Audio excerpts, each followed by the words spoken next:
कवि सम्मेलन देख देख के घर की शीला देवी को शेर और शायरी का बुखार चढ़ गया था। अब वो सीधे मुंह किसी को जवाब ही नहीं देती थी। उनके पति और उनका बेटा तो काम करने घर से बाहर चले जाते थे और उनकी शायरी झेलनी पड़ती थी बहू रेणु को। अब सास बोलती नहीं, अर्ज करती थी, संदूक पे रखी संदूक, संदूक में रखे झुमके, बहू झुमके निकाल के दे मेरे, कहाँ लगा रही है ठुमके। माँ जी, झुमके तो आपके निकाल दूंगी मैं, लेकिन आपके दिमाग से ये शायरी का भूत कैसे निकलेगा? छोटे लोग नहीं समझेंगे, शायरी है शौक बड़ा, तू अपने काम से काम रख, मेरे काम में मत टांग अड़ा। शौक अलग बात है, लेकिन हर चीज में अपना शौक डाल देने से जग हंसाई हो सकती है सासू माँ। अरे मैं हूँ एक नंबर कलाकार, कोई ऐसी वैसी बला नहीं, तुम घर के कामों में उलझी, समझोगी मेरी कला नहीं। ठीक है माँ जी, आप नहीं समझती तो कोई बात नहीं, लाओ मैं आपके झुमके ही निकाल कर दे देती हूँ। बहू सास के झुमके निकाल कर देती है और वहां से चली जाती है। शाम को बहू अपने पति से शिकायत करती है, सुनिए जी, आप माँ को कुछ समझाते क्यों नहीं? अरे क्या समझाना है माँ को? अरे अपनी शायरी थोड़ी कम करे ना। अरे तुमको उनकी शायरी से क्या दिक्कत है? अरे मुझे नहीं, पर पड़ोस में सब लोग हंसते हैं, कहते हैं बुढ़ापे में लोग सठिया जाते हैं, लेकिन शीला जी तो शायर हो गई है। अरे लोगों का काम है कहना, लोगों की बातों का क्या टेंशन लेना। अरे वाह, मैंने भी शेर कह दिया, वाह वाह वाह वाह। देख लो, तुमसे किसी ने कहा नहीं और तुम्हारे सामने कोई माँ की बुराई नहीं करता तो तुमको फर्क नहीं पड़ रहा। अरे तुम खामखा की बात का बतंगड़ बना रही हो। चलो चाय बना कर ले आओ मेरे लिए, साथ पियेंगे, कोई ढंग की बातें करेंगे। रेणु चाय बनाने लगती है। पहले वो अपने पति को चाय देती है, फिर सास को और आखिर में अपने ससुर को। लेकिन वो देखती है कि ससुर जी कुछ परेशान से हैं।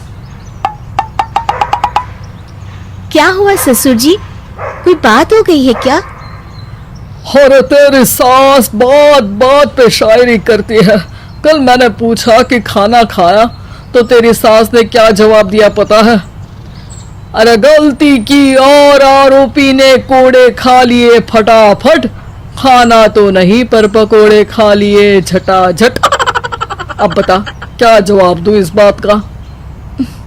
वो तो सभी से शायरी में ही बात कर रही हैं, मुझे भी समझ में नहीं आता कि क्या करूं मैं। बेटा उसको उसी की भाषा में जवाब देना पड़ेगा। मैं तो आम बातचीत में भी उसके सामने कुछ नहीं बोल पाता, शायरी में क्या बोलूंगा भला। ससुर ने जैसे ही कहा कि उसको उसी की भाषा में जवाब देना पड़ेगा, बहू को ये बात जच गई। अगले ही दिन वो शायरी की कुछ किताबें लेकर आई और शायरी की प्रैक्टिस करने लगी ताकि सास को उन्हीं की भाषा में जवाब दे सके। उसने दिन रात एक कर दिए। एक दिन सब साथ में बैठकर टीवी देख रहे थे, तभी रेणु सबके लिए बिरयानी बनाकर लाती है, लेकिन सास को बिरयानी भाती नहीं। कौवा करता काऊ काऊ, चिड़िया बोलती ची ची, इतना खराब बिरयानी बनाई है कि मुंह से निकले छी छी। बस इसी मौके का तो बहू को इंतजार था, क्योंकि अब बहू सास को उसी की भाषा में जवाब देने के लिए तैयार थी। माँ जी, हमको अपनी ये बेकार शायरी ना सुनाइए, जैसी भी बनी है बिरयानी चुपचाप खाइए। ससुर जी और रेणु के पति ने रेणु का जवाब सुनते ही जोर से ताली बजाई और सास ने जब रेणु का शायराना जवाब सुना तो उनके गले में बिरयानी अटक गई। बहू ने एक और शायरी का तीर छोड़ा। शायरी में बहू के सामने सास हो जाएगी ढेर, क्योंकि सास मारेंगी एक शेर तो बहू मारेगी 1.25 शेर। सास को छोड़ के सब वाह वाह करने लगते हैं। आज पहली बार सास को नहले पे दहला मिला था और रेणु ने सास का मुंह चुप करा दिया था।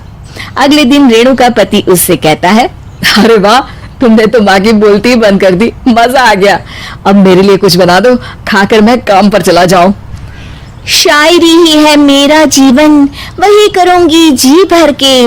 नौकरानी रख लो कोई, काम नहीं करूंगी मैं घर के। अरे तुम क्या माँ जैसे हरकतें करने लगी, सीधे सीधे बात करो ना। हो गई कल शायरी, रोज थोड़ी ना करोगी। शीशी भरी गुलाब की पत्थर पे फोड़ दो, जो मुझे शायरी से रोके उसके कान मरोड़ दो। पति घबराकर वहां से चला जाता है और बाहर उसके पिताजी के पास जाकर बैठ जाता है। दोनों अपनी बीवियों की शायरी से परेशान है। ससुर को पछतावा होता है कि क्यों उसने बहू को सास की भाषा में ही जवाब देने का आइडिया दिया। अब तो घर में दो दो शायर हैं। दोनों एक साथ दुखी स्वर में कहते हैं, हम दोनों की ही बीवियां जब से शायर हो गई है, क्या बताएं, जिंदगी एक फटा हुआ टायर हो गई है।